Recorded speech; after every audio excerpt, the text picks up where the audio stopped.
Oh no, this is terrible. It can't be. It seems like it has arrived under my radar. It, a commercially released game that uses screenshots from other games as backgrounds. It, the commercially released game that uses stolen footage from movies.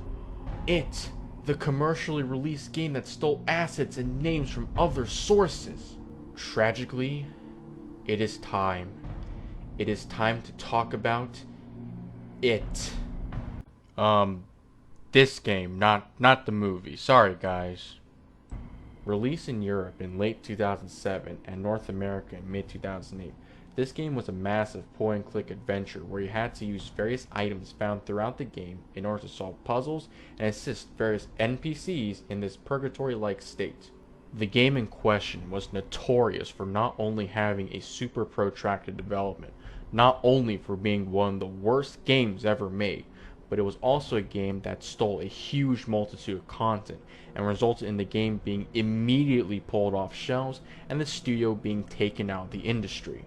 Yes, my friends, on today's episode of Beta Quest, it is time to talk about the infamous, the horrific, the mortifying Limbo of the Lost. Yeah, it's not called it. Sorry guys if you were expecting that. Limbo of the Lost began development in the early 1990s by Trilogic developers Steve Bovis and Tim Croucher.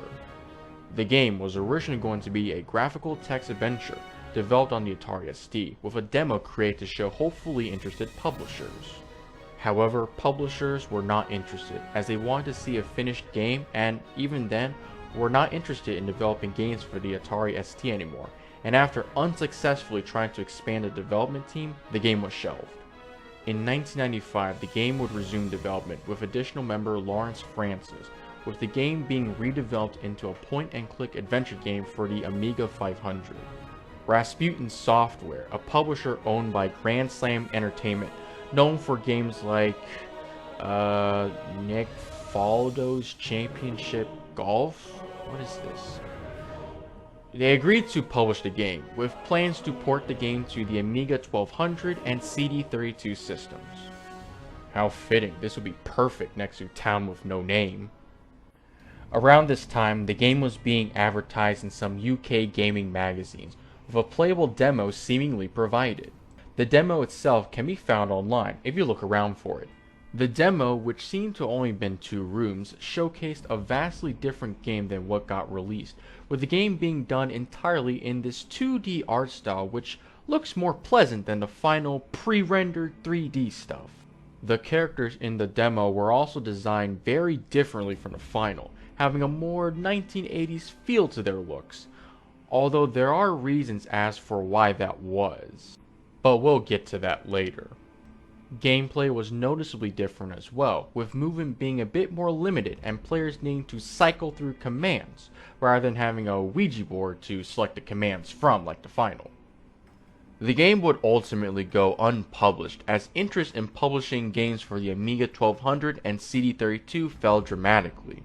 However, a few years later, 2003 rolls around and the game would resume development, with Trilogic now reformed as Majestic Studios, thanks to the developers learning newer age PC and 3D development tools. It was decided that the old game would be completely scrapped, with the game only maintaining concepts and designs from the original. The game would ultimately be redesigned into this 3D-ish pre-rendered game, with a presumably larger scale than originally imagined on the old Amiga consoles. The game would ultimately be released in 2007 by G2 in Europe and 2008 by Tri-Synergy in the USA, to overwhelmingly negative reviews and seemingly low sales. But little did anyone know that these reviews were preferable to what came next. On June 11, 2008, Game Plasma posted an article detailing how certain areas of the game seem to be identical to certain areas in the game Elder Scrolls IV Oblivion. Shortly after this article, waves of investigations will be started towards this game, which revealed that a huge amount of assets were taken from not only a huge multitude of games like World of Warcraft and Thief Deadly Shadows, but also various other sources like movies, covers, posters, and more.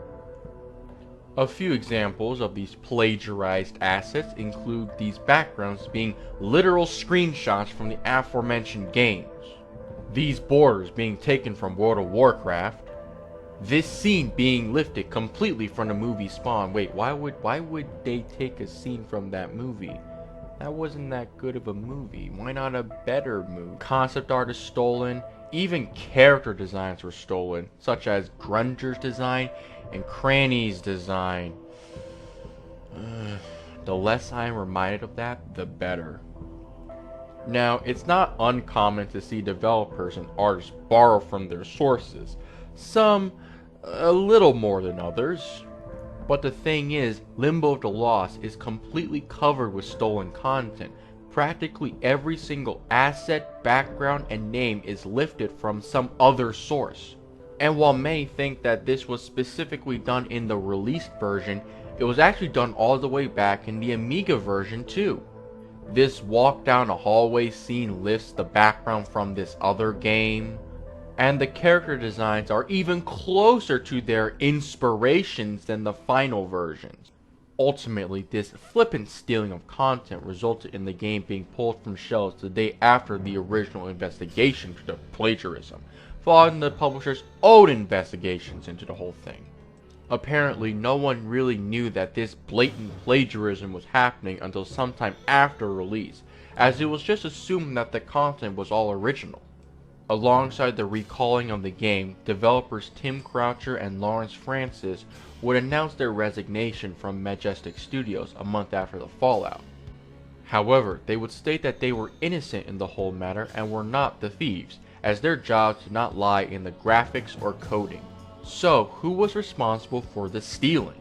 Some speculate that the stolen backgrounds and assets were provided by a mysterious third party who was never revealed to the public. However, many find this unlikely, as one can find many quotes from Steve Bovis, stating how he was in charge of the graphic designs and backgrounds. These quotes led many to believe that Bovis was the one taking all the assets and backgrounds. However, it's honestly hard to say who was responsible for stealing the assets, and regardless of what happened, the game was ultimately pulled from shelves and Majestic Studios would disappear from the public completely afterwards. The fate of the publishers G2 and Tri-Synergy are unknown, as I cannot find any concrete info on them after Limbo of the Lost. G2 seemingly vanishes from existence following this incident, and Tri-Synergy, if this listing is to be believed, which omits Limbo of the Lost, would maintain a low profile by publishing smaller games. However, whether or not they still exist as of this video is unknown, though I honestly doubt they still exist at this point. But that's Limbo of the Lost.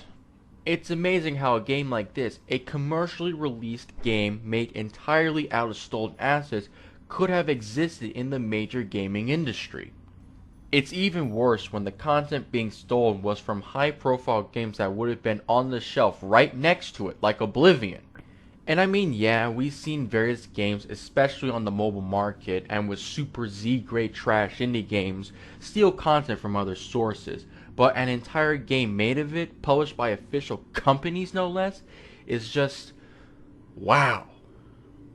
However, as bad as this level of plagiarism is, it's a very curious project that I encourage people to check out, albeit preferably in video playthrough form, because it just plays bad, okay?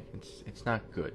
It's an atrocity you just have to see, not just to believe, but to be astonished by. I promise it'll be well worth your time. To watch, of course. Don't play it still. Don't play it. It's not going to be that good for you. But anyway, this has been K-Steel of Beta Quest. I'll see you all later. This was a Cobalt Steel video by MS Bernie. Like, comment, and subscribe if you liked what you saw. Until next time, see you all later.